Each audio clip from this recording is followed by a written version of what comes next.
is 4 p.m. on Sunday, and you know what that means. It is SHM Sunday Song Session, and today we're in for another treat. And this one is personal for me, because this is one of my not only musical mentors, but a rabbinic mentor for a long time as well. And he knew me long before even the rabbinate was a twinkle in the sky. So, well, maybe he knew the rabbinate would be a twinkle in the sky, but I don't know. I had my suspicions. You had your suspicions, but in any case, Rabbi Ken Chasen, Jewish musician and composer, senior rabbi of Leobeck Temple in Los Angeles. Ken, we're so happy to have you here. Delighted to be back. My goodness, I've had so many joyful experiences with the Shireinu family over the years, and this is the first one that I've had the chance to share on a screen, but we've been together in person many times, and I'm delighted to be back with the congregation. It was incredible having you here a couple of years ago as an artist in residence. I'm almost positive I was at that service. You were, absolutely. Yeah, I was. Yeah, I remember exactly. And it was so nice. And you did your sermon and song, and everybody just fell in love with you and in love with your music. And we sing, arguably, I think half of our melodies are yours. So it's a great thing. The music is familiar. Everybody knows it. My friends, for those of you watching on Facebook, please feel free to share this with the community. The farther it spreads, the more people will get to watch. And that's what we're in for. And then we get to sing together. So on your phones, you can find the share button on your lower left-hand side. Or if you're on your computer, you can find it, just the share button up in the section up here. But enough of this. I say, let's get going. Rabbi Chasen, I am going to spotlight you, and then we'll talk in between songs, and then in the end, just like we always do, we'll have for the last 15 minutes we'll have a question and answer session, so feel free to share. But for now, Rabbi Ken Chasen. Sounds like fun. Thank you so much, Rabbi Zive. Thanks so much, Shireinu community. It's great to be back with all of you, and an honor. It is true, the last time that I was with the congregation was almost exactly 2 years ago. And we spent a weekend together that included that Friday night service with the sermon and song. And I've always been tremendously honored by how much of my music and my partners in my music that we share in Matovu is a part of the Shireinu community. And, you know, anytime I go to a concert, I always find myself, thinking as they're busy playing all the songs that we don't know, like, play the ones we know. So we're going to play a bunch of the ones you know so that you can sing along. That's the name of the game. We can all sing with one another and enjoy that spirit. And I'm also going to share a few with you that you may not have heard before, but hopefully will become new friends as well. This one is an old friend. I know that we sang it together a couple of years ago. Actually, I've sung it together before that as well. And I know that your congregation has the opportunity to sing it quite a number of times on Friday nights. A celebration from the book of Psalms of the greatness of song as a vehicle for celebrating the gratitude in our hearts. You know it, so please sing along with me.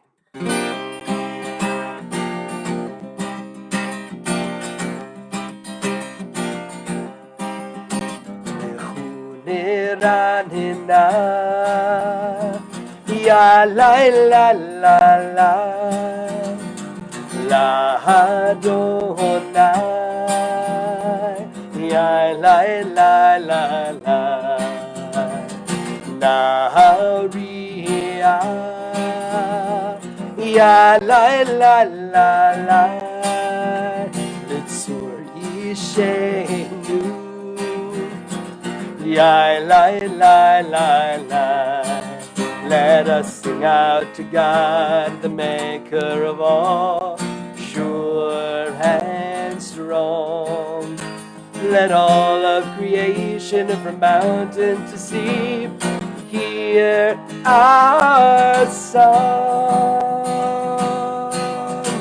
Ve'hu niranina, ya la la la la. La Adonai, ya la la la la, Maria, ya lai lai lai lai Litzur Yisheinu Yai lai lai lai lai For all of the wonder in all of God's light we rejoice.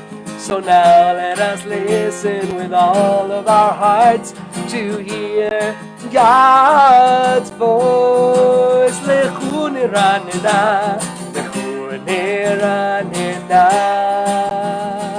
yai lai lai lai lai, la Adonai, yai lai lai lai lai, Nahariah. Yai lai lai lai lai Litzur Yisheinu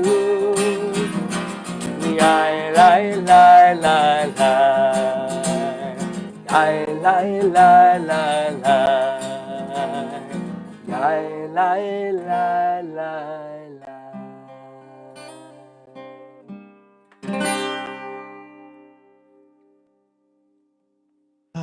I love that one. That one. I mean, we sing that, I would say, 2 to 3 times a month.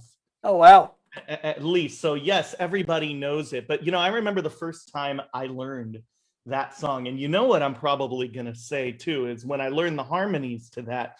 When I was song leading, and we were up with you and Yoshi, Rabbi Yoshi Zweibach, who's are you the Ma or the Tovu? Yeah, it's hard to say. He was actually, the band actually started with him and Steve Brodsky before I joined. So I guess he's Ma and I would be Tovu. Yeah, right. So, okay. So Ma and Tovu were up in their staff cabin, and we came in and they brought a little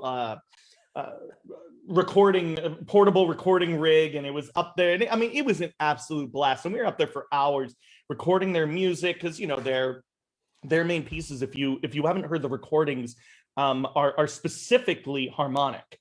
You hear lots of harmony, and that was one of my favorite. We learned that and Tov Lehodot and so many others, and I'll never forget that evening. And that was what brought me close to you initially. So thank you for that. Great start, and it's amazing to still be sharing in collegial partnership all these years later in a different way. I love it. And to many more. So I thought I would sing for you. This actually happens to be the very, very first Jewish song that I ever wrote. And I used to write music for television and film. My first career, I spent 6 years working at what is now the Sony Pictures lot in Culver City.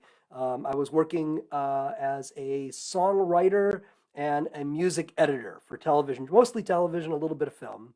And when I made the transition from that business into going to rabbinical school, I really took a bit of a pause on composing music. And I really didn't have a clear anticipation that I was going to become a Jewish songwriter. But after my first child was born, my son Micah, who is now 23 years old, is a part of the fateful class of 2020.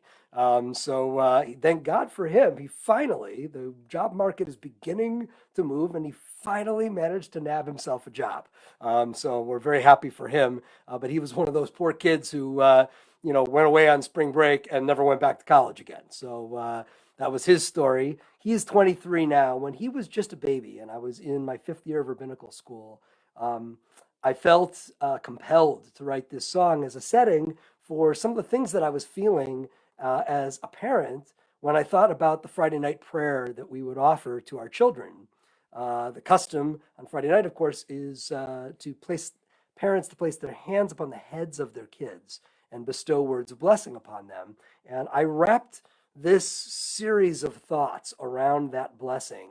And when I did it, I remember thinking as I finished the song, this is so personal and so much my own experience of what it is to be a young dad that this is never going to be sung anywhere but in my own house. And of course, the reality of the way songwriting works is invariably, if you're willing to put enough of yourself into a song, you discover that you're not as unique as you may have thought you were. And that in point of fact, I think this is how a lot of us who've had the blessing of being parents in our lives have felt, especially when Shabbat rolls around and it's time to bestow loving blessing upon our kids. This is the parent's prayer that I wrote back.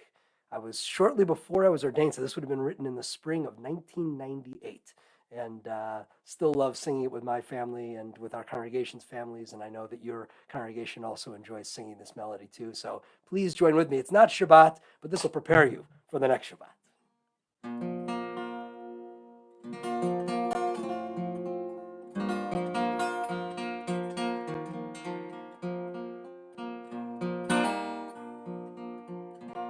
Here with you beside me, I feel so greatly blessed.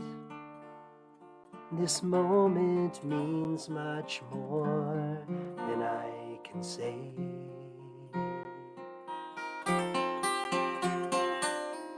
A time to be together, a time for us to rest.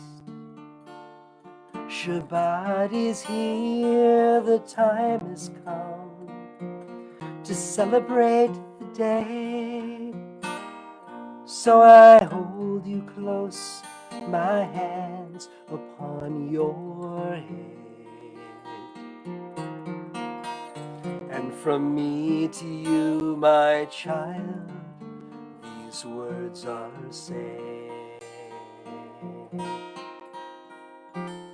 Yisimcha Elohim Ephraim v'chim Nashem. May God give you life and strength like Joseph's sons. Yisimei Elohim Kasara Rivka Rachel v'Leah. May God make you like our mothers, like our blessed ones. As I watch you growing, I smile through my tears. Sometimes I wish you'd stay forever small.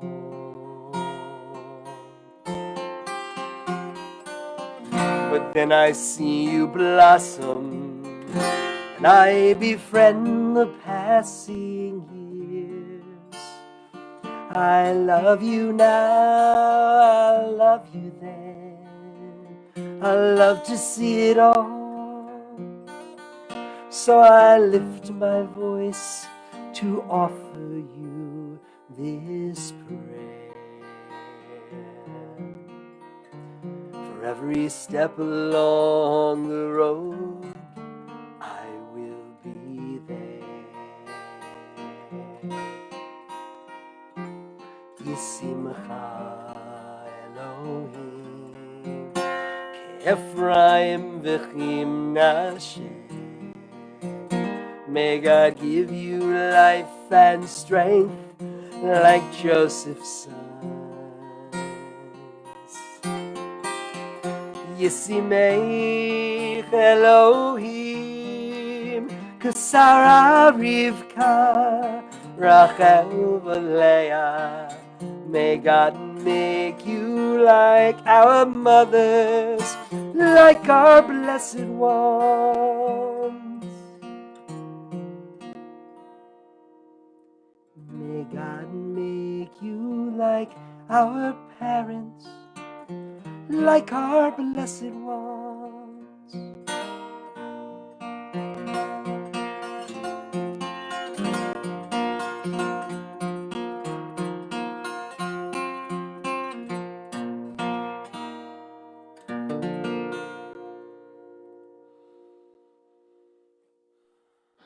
That song makes me quite emotional, and as I'm sure it does for you each and every time you play it. I mean, Absolutely. you know, It's the kind of thing that you know, it was so close to the vein at the time that I wrote it yeah, that one of the great things about that is music. I was once studying recently a fascinating Hasidic text that was talking about the power of music, and that one of the reasons that we reach into music as a gift is because it has a way of situating us, of placing us. That Yeah. if you hear a song that you learned, let's say it was a song that was on the radio back when you were at the time of your bar mitzvah, it literally situates you back at that time.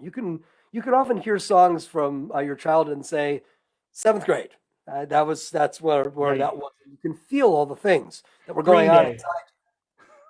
Was that? Green Day for me. There you go. There you go. That's good. I don't want to tell you what mine would be. Oh, 'cause well, it hate another me in a conversation. painful way. But the point is, music has that power, right? To actually situate us back in an experience. And one of the reasons I've loved writing these songs is because they help me to actually commune with other moments and chapters within my own life story. And for all of us who now share these melodies, they have all those types of resonances across time, which is the great power of music.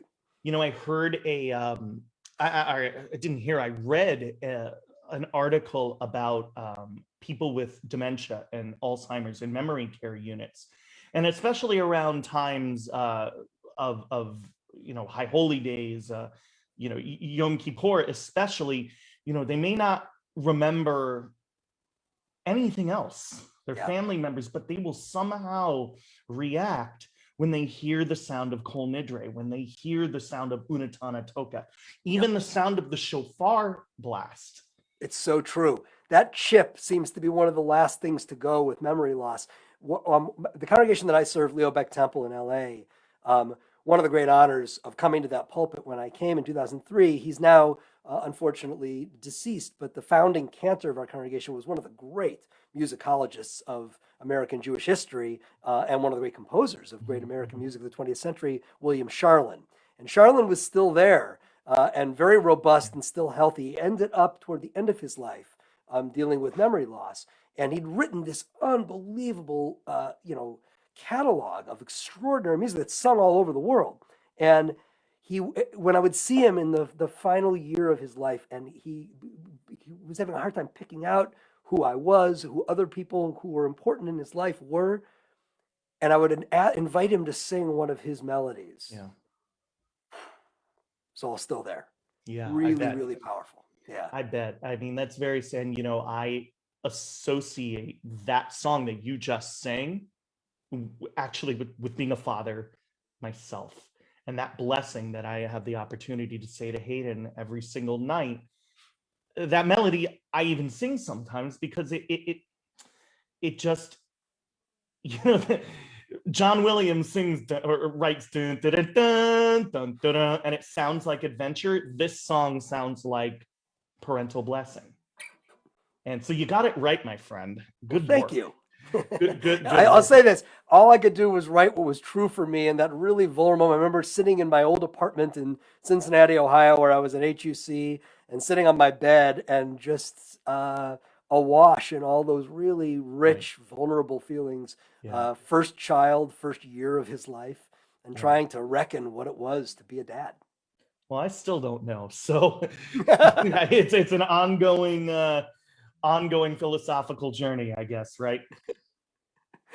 Well, this song that I want to sing for you all was a special request from Rabbi Zive. So I don't know that you guys know this one yet, but hopefully you will soon. It is also, it's another one which appears as a part of Shabbat liturgy, but it's really more singing about the role of Shabbat in our lives.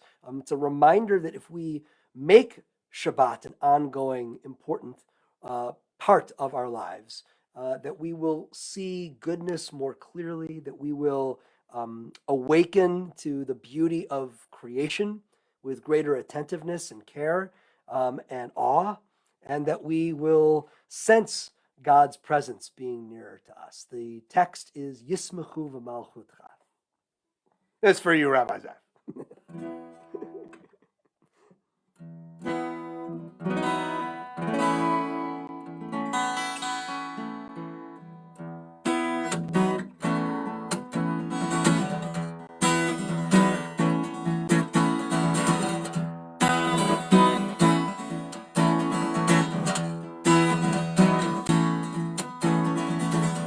Yismechu v'malchutcha shomrei Shabbat. Shomrei Shabbat v'korei oneg yismechu. That's the chorus. Try it with me. Yismechu v'malchutcha. Yismechu v'malchutcha shomrei Shabbat. Shomrei Shabbat, Shomrei Shabbat, V'korei oneg yismechu.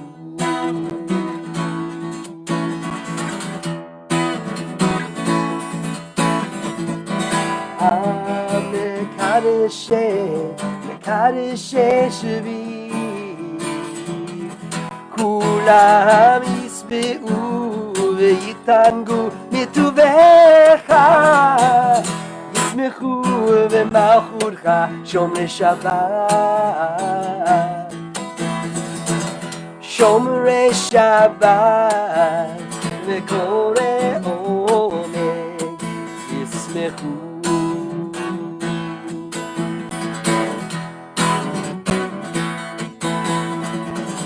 Ashvi ratzitavo v'kidashto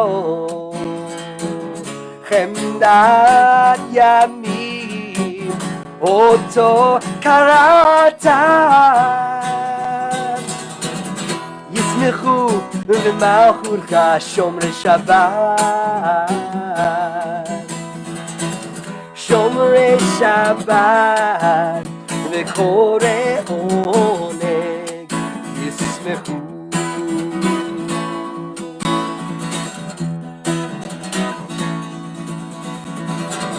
Zecher l'maaseh v'reshit, Zecher l'maaseh v'reshit,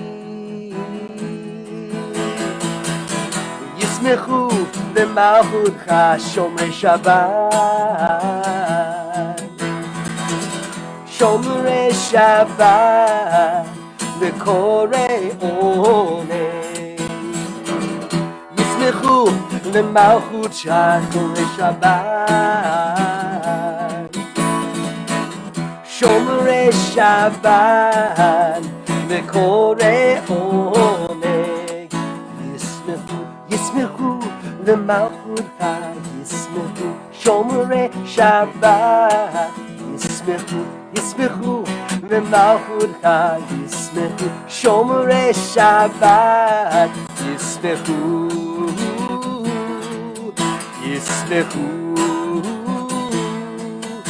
yismechu,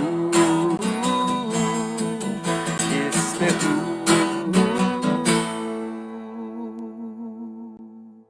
Yeah. For you, my friend. That. I love that one. I feel like, what, 2004, 2005 was the year you rolled that puppy out, right? Yeah, that is right. I think actually right around when we were first getting to know each other is when I first... Right, well, because I remember very distinctly, right in back of the Olam, remember those benches, and I remember you saying, "Here, I got something for you. Just tell me what you think of this." Yeah. And I've loved that one. And then you finally released it on your last album. And your That's last right. album, remind me, it was called what? It was called These Are the Things. These Yep. Are the Things, right? Mm-hmm. And so you now have 3 full-length albums with Matovu, and it's absolutely wonderful. So thank you for sharing that one. We have a couple of good little fans on here. So first of all, Rabbi Steinberg sends his best and his love. Oh my goodness, my buddy, please send it right back. You bet. And your former bunkmate, but I guess always bunkmate, Mark Rossio. Get out, Mark Rossio! Unbelievable. And he's been on here for one of these song sessions way back, I think in April or May. And I mean, Mark's the marvelous toy is in the house. In the house, bro, all the way back from Gucci days. We were, in fact, literally bunkmates. I believe I was on the top, but we were in the center of the cabin. I was on the top bunk. He on the bottom bunk. Back when we were like 7th, 8th grade, something like that. That's great. Amazing, Mark Rossio. I know, what a great guy. Love him. Well, when we went to Ohio State, he was one of my closest friends in Columbus, and it was a blast. Oh, he's got to go. I'm glad you guys have had him here. That's great. Yeah. Rabbi, we're getting a lot of comments on Facebook about the artwork in back of you. And I think people want to know maybe a little bit of its meaning, what it is, Delighted. et cetera, et cetera. Delighted. From the minute that the pandemic started, the first thing that occurred to me, I'm not most of my artistic ability can be found right here. I'm not really a person with much visual artistic ability, but it doesn't mean that I don't have an appreciation of the visual sense and of its power and its significance in prayer. And so I remember thinking to myself, once we were going to be at home, how would I go about creating something that felt like Bima to folks? And so this was actually a tapestry that was hanging right next to my bed in my bedroom. And it was a gift that we had received on a congregational Israel trip that I'd led. We were up visiting the Leo Beck Center, the Leo Beck Education Center up in Haifa, Right. an amazing place. It's one of the few other institutions in the world that shares the name of Rabbi Leo Beck. So there's always been kind of a kindred spirit between our two institutions. But they do incredible coexistence work up in Haifa. They have a school that's all about creating coexistence awareness for the students.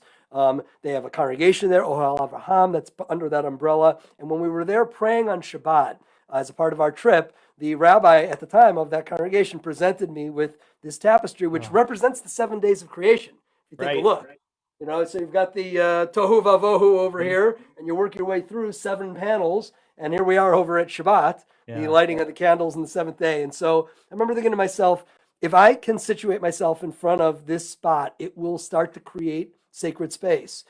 Sooner or later, people will get used to signing on and seeing me in front of this spot. And I've not only have I led our congregations worship in front of this spot, I've done it concerts like this, visited other congregations like this, arts programs that have taken place more generally. Did a giant song event for Mark's and my camp last weekend, Goldman Union Camp, here situated in front of this spot again. And so this is the sacred space for on screen, the Bima. It certainly is. Well, thank you for explaining that. You know, it really means a lot. It really means a lot to have that sacred space, and us being in our homes. It's been challenging for people not to be in our communal sacred space, but to really create that within our homes has been something quite special to each of our communities. So I'm glad you were able to do that with this tapestry. Yeah, thanks for asking about it. It does always. I love that it begs questions, because the answer is the kind of thing you want to be talking about in sacred space. So it's good. Right.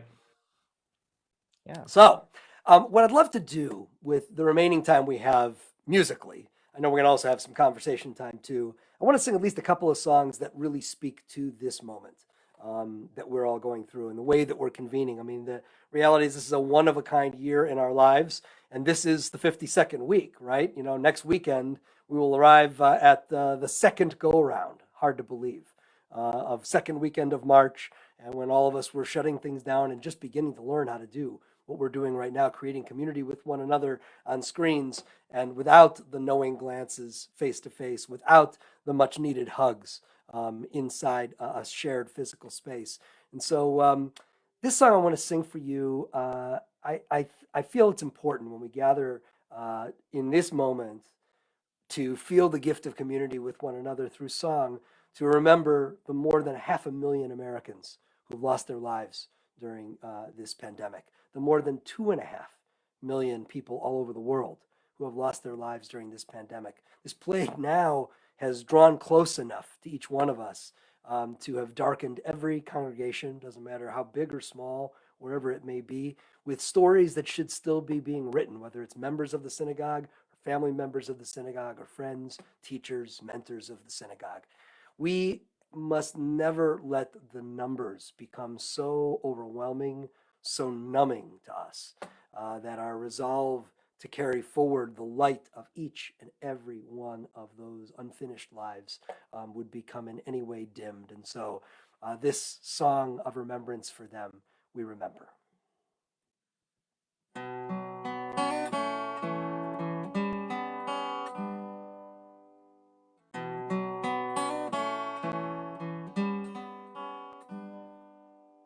In the rising of the sun, we remember. In the blowing of the wind, we remember. In the opening of buds, we remember. We remember.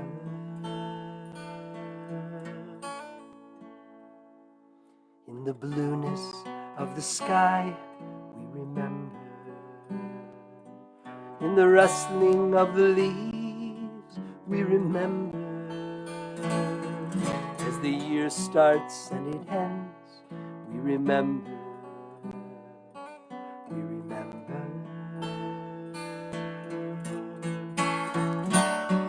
When we're weary and need strength, we remember. When we're lost and sick at heart, we remember. When we've joys we yearn to share, we remember. We remember. So long as we live, they too shall live. They are now a part of us. They are now a part of us. They are now a part of us. As we remember.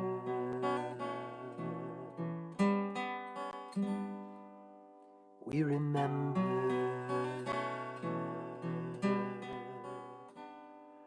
We remember.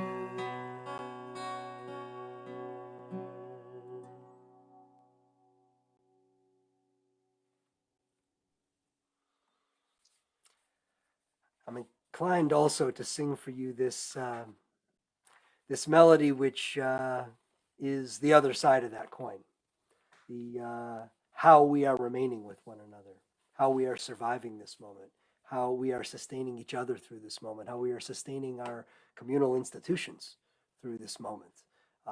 We must fight and have been fighting to not let the upheaval of this year separate us from how we are inextricably connected to one another. And if anything, that is has been the great message of this pandemic, the extraordinary irony that while we've been separated from one another, it has only amplified the ways in which we are connected. And when you even get a little breath of being connected to others, whether it's a physical touch from somebody you love and for whom it's safe to share that touch, or whether it's getting on screen and being able to see one another, whether it's on a Zoom screen of multiple faces, or whether it's at a gathering like this where you're seeing your rabbi and a guest and someone who's familiar and a friend to the community and sharing loving words and melodies as well. All of this, it's really not a platitude. Our tradition teaches this virus, its losses, its heroic stories, its generosities, the many extraordinary generosities we've all witnessed, some of whom we've been the ones creating, and all the ways that it has brought us into unity, and even all the ways in which it has created division within our nation. All of this serves as a reminder that we are all connected inextricably. And so let us lift up that connection and make it holy. This is Kol Yisrael. Kol Yisrael arevim ze bazeh. We are all connected.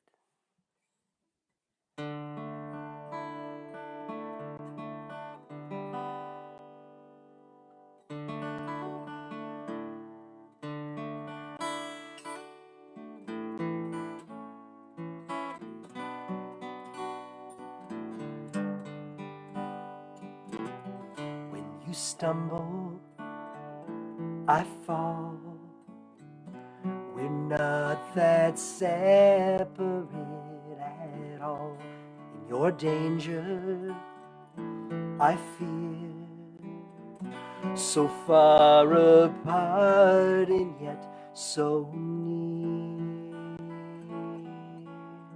When I'm searching for what's right, you're there to point me toward the light, and you show me the way by what you do and what you say.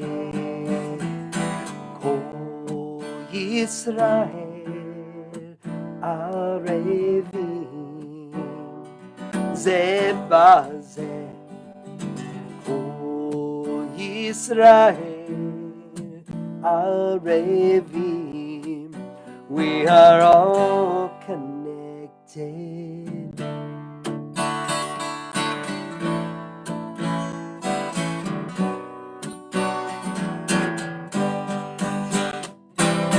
I look in your eyes and I see you're my responsibility, and let our hope never cease. We live to see the day of peace. Kol Yisrael Arevim Ze Bazeh. Kol Yisrael Arevim, we are all connected. One spirit, one heart, we'll never be apart. Kol Yisrael Arevim Ze Bazeh. Kol Yisrael Arevim, we are all connected. Kol Yisrael Arevim Ze Bazeh. Kol Yisrael Arevim, we are all connected. Kol Yisrael Arevim Ze Bazeh. Kol Yisrael Arevim, we are all connected. Kol Yisrael. Oh, so we were done. More is good. You went like this, and I mean, this is kind of, I know you're singing for everybody, but I feel like this is my own personal concert. I'm over here just jamming away and harmonizing and having a blast. Thank you. That is beautiful. Our confirmand sang that, which I thought was really an appropriate song for them. That was like the in-between time when the clergy was back doing it at Temple, but they were all online, and so we were connected. But just what a beautiful use of that melody. It's so lovely to picture the students all singing that together. I'll send you the recording because it was really. I'd love to see it. Yeah, it was really nice. Also just going back to We Remember. I know I've told you this in the past, but now another year has gone by, and we sing We Remember every Shabbat.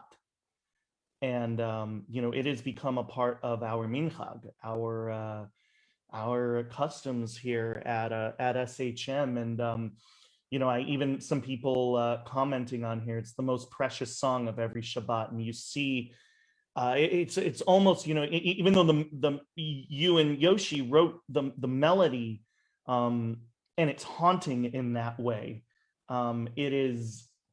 The words were written by Rabbi Chaim Stern, and that liturgy almost offers permission for people to be emotional in the moment. And it's such a beautiful piece. Yes. And I think so many of us are already familiar with the words. I mean, that's why I think that song kind of quickly became an old friend to lots of folks in different communities, because those words are already, they speak so directly to our hearts in that moment of remembrance. And be able to set it to a melody that felt equally comfortable. I'm really honored that it's found such an important home at time of remembrance for you. Yeah, well, thank you for that piece. It means a lot to our congregation, and I want you to know that every Shabbat, that's that song and people's memory of why it was originally written, and then in the challenges of this past year, it's evolving. It's even the meaning is a living organism. Well, that's what a song ought to do, right? It is always bound to that moment from which it's born. Right. But then it finds all kinds of new resonances that one could never have anticipated. I remember one of my songwriting heroes, an extraordinary songwriter, singer-songwriter by the name of David Wilcox. Yeah. He talks about seeing Sting's song "Message in a Bottle" from the Police as a metaphor for this. He said that, a song is like a message in a bottle, right? Yeah. You toss it out into the ocean, and wherever it goes, it has more to do, and how it ends up manifesting itself in other lives has more to do with the ocean than it has to do with you. I feel like, when we write a song, it's really just kind of between me and the melody, or me and the instrument. And then you put it out there in the world, and it has all kinds of other, richnesses that I really belong to the song, not to me. Right. And I mean, as our good friend Cantor Jeff Klepper always says, I just wrote the song. It's yours now. Exactly. And it is so true. Ken, we are, it's time flies by when we're having fun.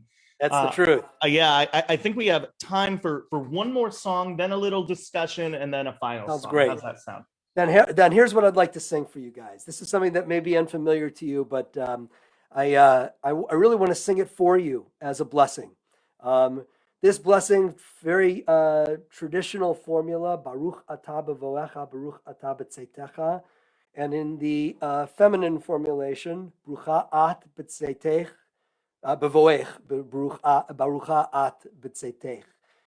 May you be blessed in your coming and in your going. These are words that we've used for blessing for a very long time. This melody for those words for all of you.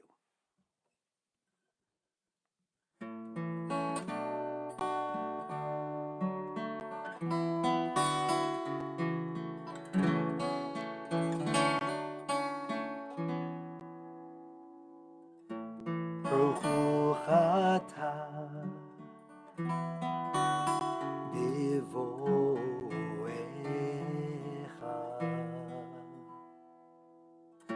Baruch atah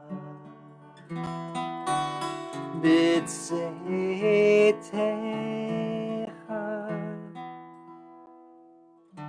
May you be blessed as you come and as you go from here.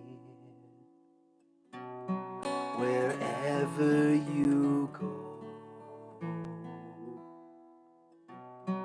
wherever you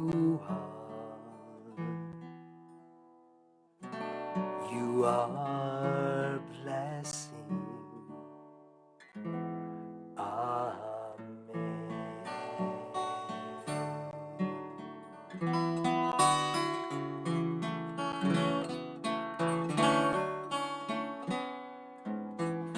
Brucha at Givoech, Brucha at B'tzeitech.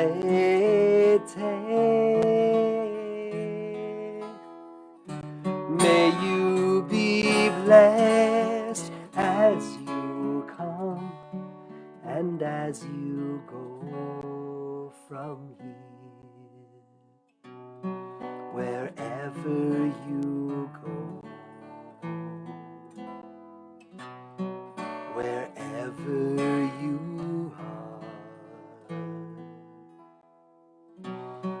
are blessing.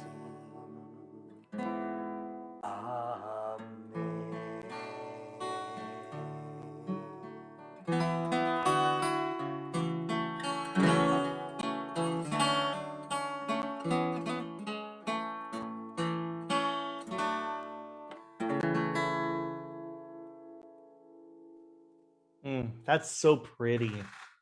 Thanks. That's so pretty. When did you write that one?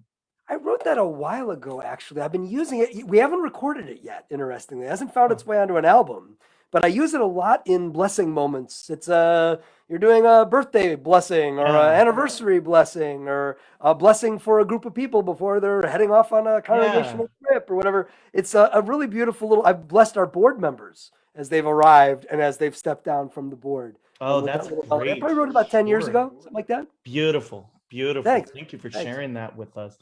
Well, Rabbi, I think this is a great time for a little bit of conversation because, we're fortunate to have what I like to say is three musical rabbis at our congregation, three that love music, two that sing exceptionally well, but three that appreciate and love music and whose rabbinates are intertwined and entangled with this with music, both secular and Jewish. And so I think one of the questions that we have to start with you is, and Deborah, I just see put it in the chat here. When did you begin to write music, and how did this all begin? And then in your Jewish songwriting abilities, how did that flourish? So I started writing songs when I was a kid, and I had my first band while I was in what was then called junior high school, and had bands all through high school and college. Had a band also while I was in my first career, but that was mostly I was mostly studio recording for television and film. Mhm. And most of what I was writing was secular music. I did, one thing that is a really important part of the story, apropos of your question, is at a time where it was really not at all a familiar or conventional thing. At the time that I became a bar mitzvah, I was already writing songs and I was already pretty serious out with my guitar. And my rabbi and cantor at my synagogue growing up encouraged me to use my guitar on my bar mitzvah day and to write a melody for L'cha Dodi that we sang. And so this was in I'm going to give it away now. So this was in 1978. And in 1978, that kind of thing was not happening on mainstream Bemas. It was happening in youth group services. It was happening in family services. But you did not, what you heard was the organ and the professional choir and the volunteer choristers. And you heard extraordinary art music. But for the most part, it was music to be experienced. It was music to be received. And the music that I was falling in love with at camp when I was with Mark Rossio and others was this music that was an invitation in. And it was part of what was exciting to me, not only because I was a musician and I could learn to play it and lead it, but because I could sing it, I could participate in it. And so I felt very lucky to have been kind of right on the front line of those, not the first creators of it. My mentors are really the first creators, Debbie Friedman, Aleha Shalom, and Jeff Klepper and Danny Freelander. These are the people whose music was all over the camp songbook when I first went to camp. And it really was them and only them, that and a bunch of Israeli music and American folk songs. That was the songbook when I was a camper. And I was sort of in that vanguard generation of the first people to have their first kids to have their sensibilities of how they would make music for the rest of their lives as Jews informed by that original art. And so, we were the first to grow up making that kind of music.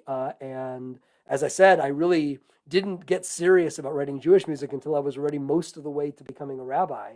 But it became very clear to me very early on while I was in rabbinical school that that guitar was not going to be separated from me while I was leading worship, for sure. Right. Where did you grow up? I grew up in the Midwest. I was born in Chicago, and I spent the first 8 years of my growing up years in the North Shore suburbs where all the Jews live. Right. And then my nuclear family moved to Kansas City.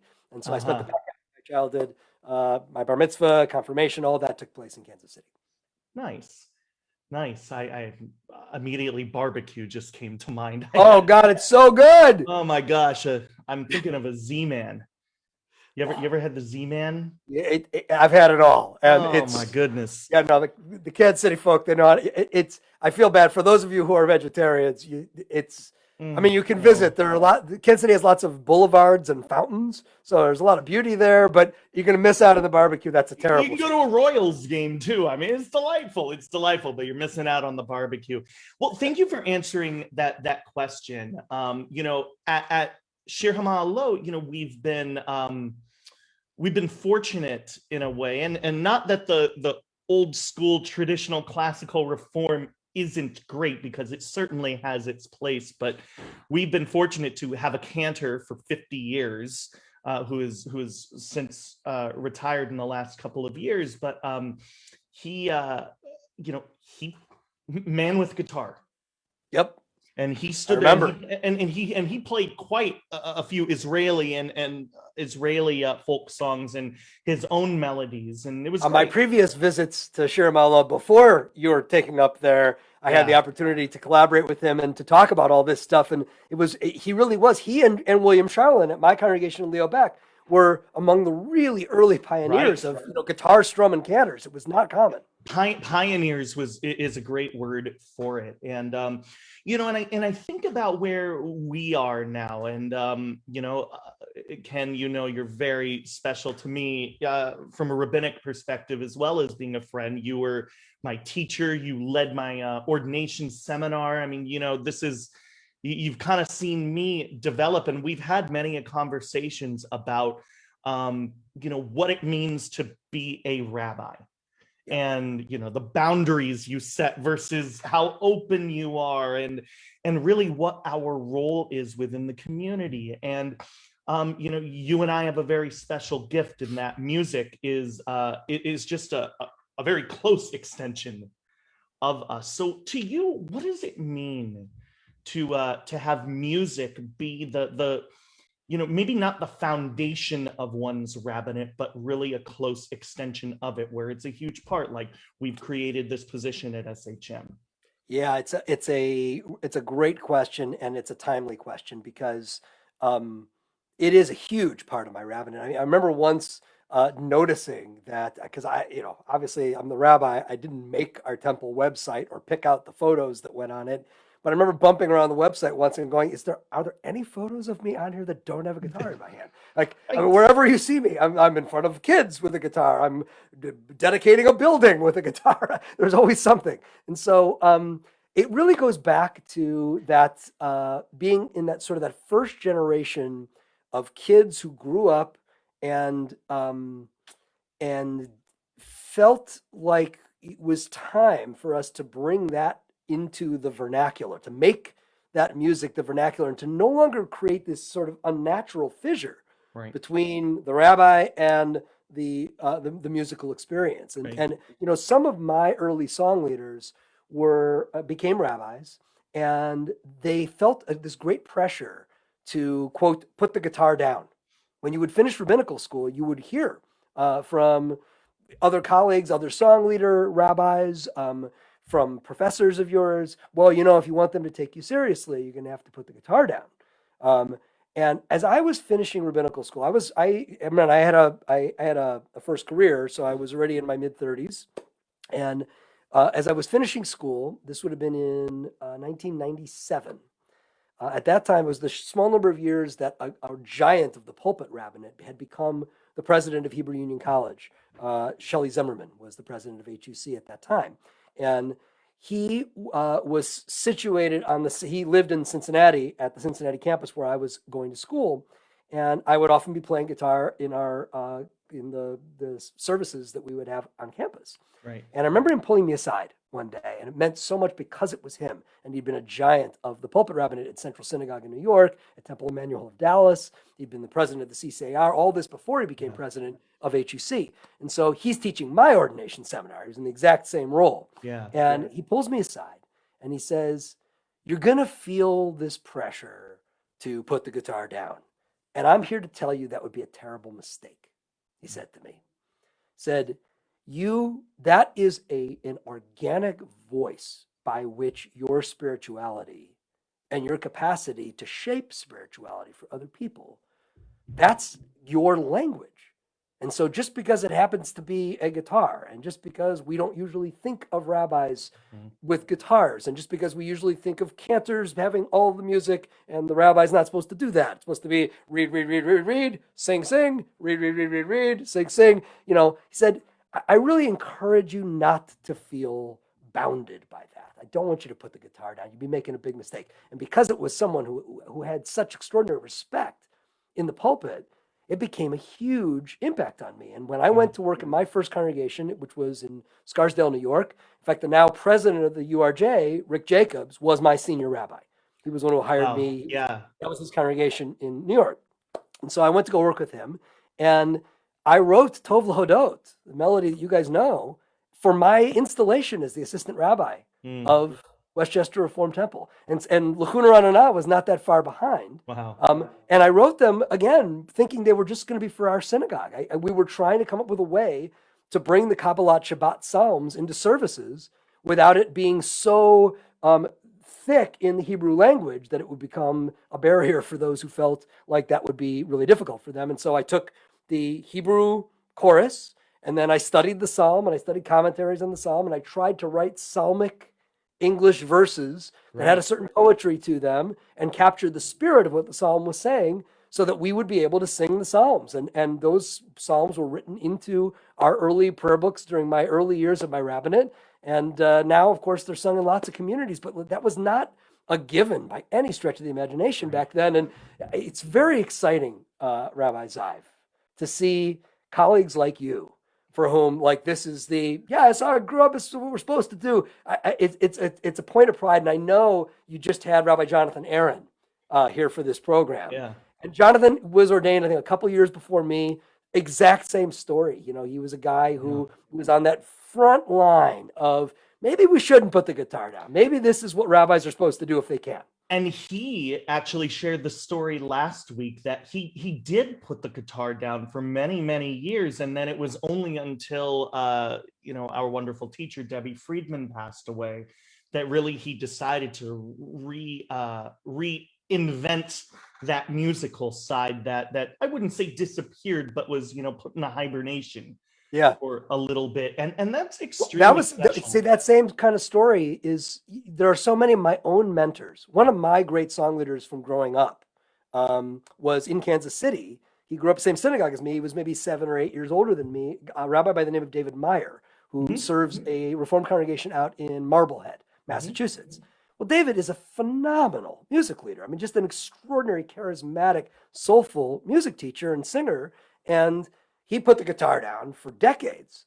And, it was only after I was deep into it, I'm like, David, you're robbing your congregants. Like, they deserve to experience this in you. And now, of course, it's everywhere. He's recording records again, and I'm thrilled. Right. And I think many young rabbis, especially, or rabbis who feel intimidated by that pressure to put the guitar down, often say, and I was victim to this, believe me, and you knew I struggled with this, was that idea of, I want my members to listen to what I have to say rather than what I'm singing. I don't want to be told you have a beautiful voice all the time. Thank you. It's a lovely compliment. And I want you to hear what I have to say. And the fact is, it goes back to that key. They know you're their rabbi. They know it. And your message that you're going to want to say is also told through your music. And that is something I have learned, I have embraced more so in this year than any other year leading up to this point. And I'm very grateful for rabbis like you who have paved the way for rabbis like me. And that's not to say, because, Jonathan Aaron also said it yesterday, you have a wonderful relationship with your cantor, right? Cantor, very much so. Kates. And I'm sure there is that push and pull a little bit of, what do I do? Maybe I hold back on this. We need Cantor to have her time. That's right. Right? Yeah, we've created a very intentional blurriness with the Bima, so that we're all kind of capable of bringing our own gifts, whether they're spoken or sung. And it's not such a, the cantor can never be heard saying anything, can't ever deliver an iyun where she's, teaching you something. And the rabbi can only do that and can never sing. The way I feel about it is like, when your rabbinate is successful, you're bringing all of the honest gifts that you have. Like, you're bringing whatever you're with someone at a time of joy or a time of sorrow. And all you really want to do is give them what you've got to comfort them or to help them rejoice.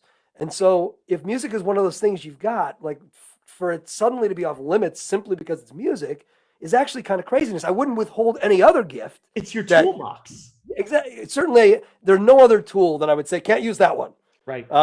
So it's a shame that there were, all those years that rabbis felt like they couldn't do it. It was the wrong thing to do, or the communities felt like that. But at this point, yeah, my congregants have heard me speak plenty, and they've oftentimes heard me sing as a coda to it, which is all fine. Yeah, and that's wonderful. And that's why my friends from SHM, I am thrilled that the three rabbis have blurred the lines of what our roles are. And yes, Rabbi Steinberg speaks more. He's the senior rabbi. He speaks more. That's fine. And we love that. And with Rabbi DePaulo and myself, we both sing and we both share our messages.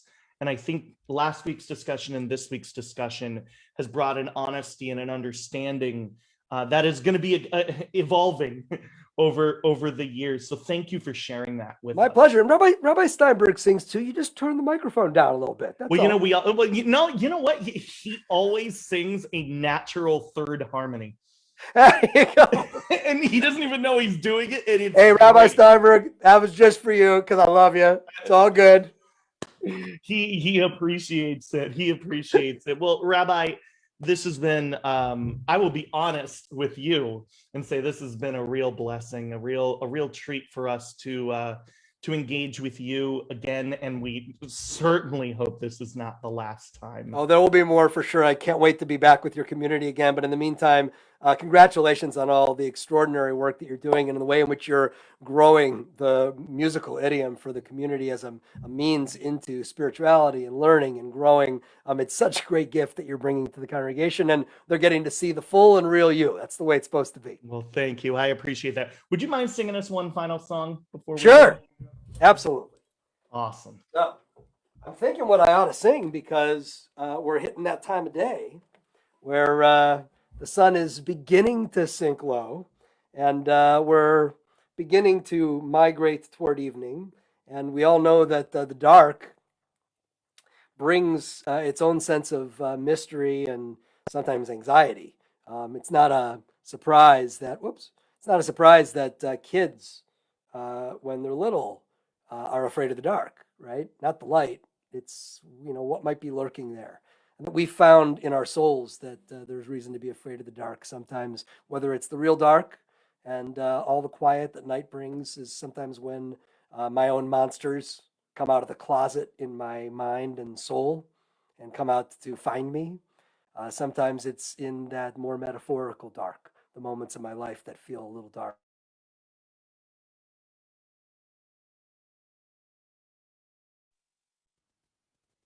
Uh-oh. I think we might have lost him. Oh, no. Well, maybe he'll sign back on in a brief second, and we'll give it one final little wait for him. But it looks like we've lost Rabbi Chasen's feed, which is so unfortunate because I had a feeling he was going to sing Hashkivenu. And, I think I will do it. And if he comes back, he'll pick it up after that. So this is written by Rabbi Yoshi Zweiback, Rabbi Ken Chasen of Matovu. Hashkivenu Adonai Eloheinu l'shalom, l'shalom, v'ha'amitenu shomreinu l'chaim. Ufros aleinu sukat shlomecha, ufros aleinu sukat shlomecha.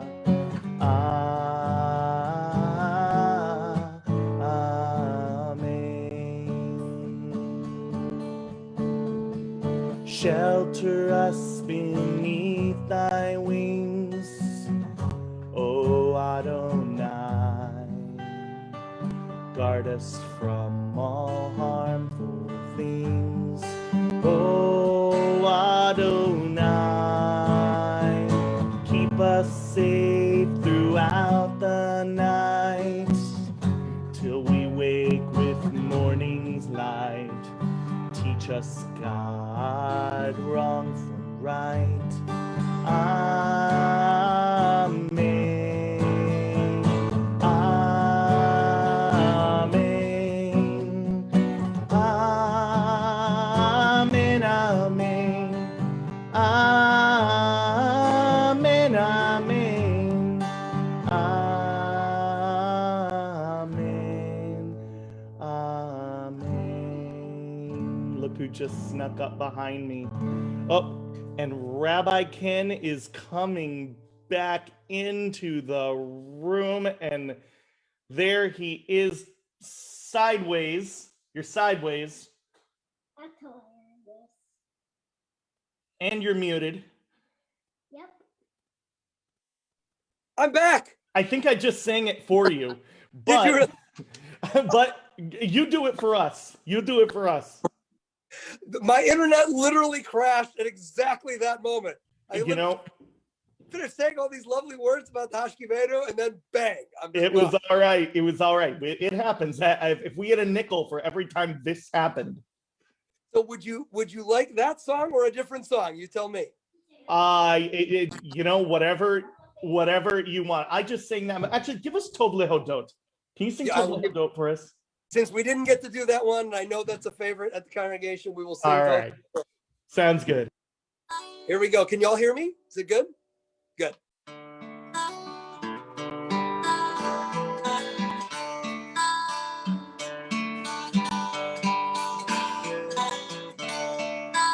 Tov leodot l'Adonai, u'sameh l'shimcha elyon.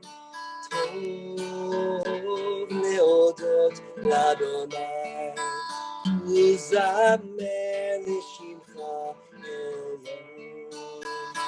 On this day of days, my lips shall sing your praise, for I know that you'll always be here surrounding me.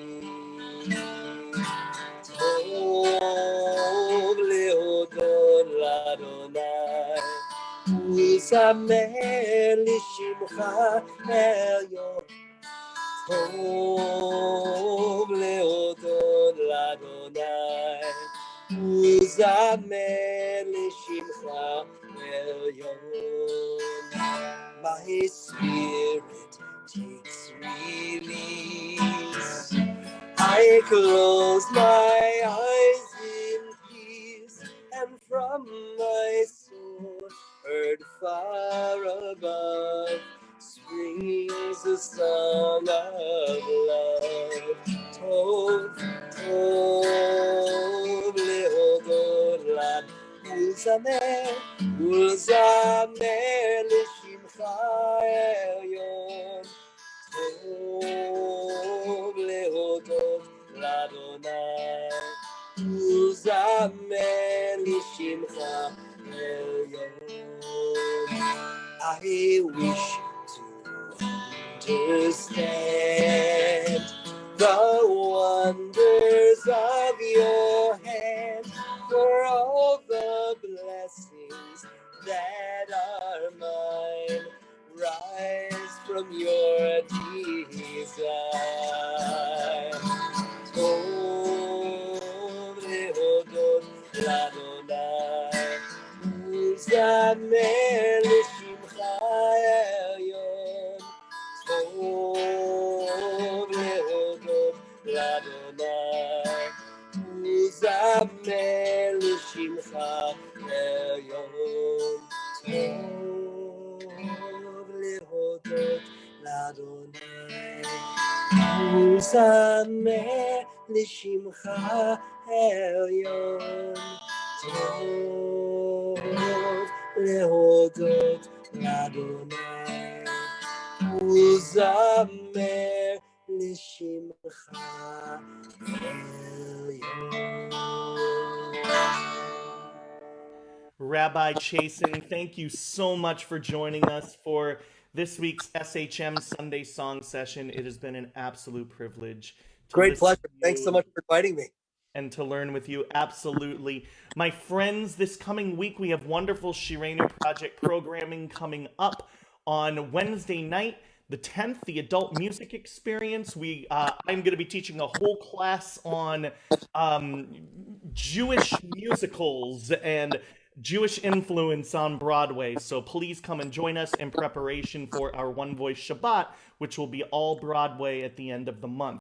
And then next Sunday, we are going to be doing a sing-along of all of our summer concert series and other wonderful musicians from throughout the year. It's going to be a wonderful production, so please come and join us, same time, same channel. Until then, everybody, thank you so much for joining us, and remember, as I always say,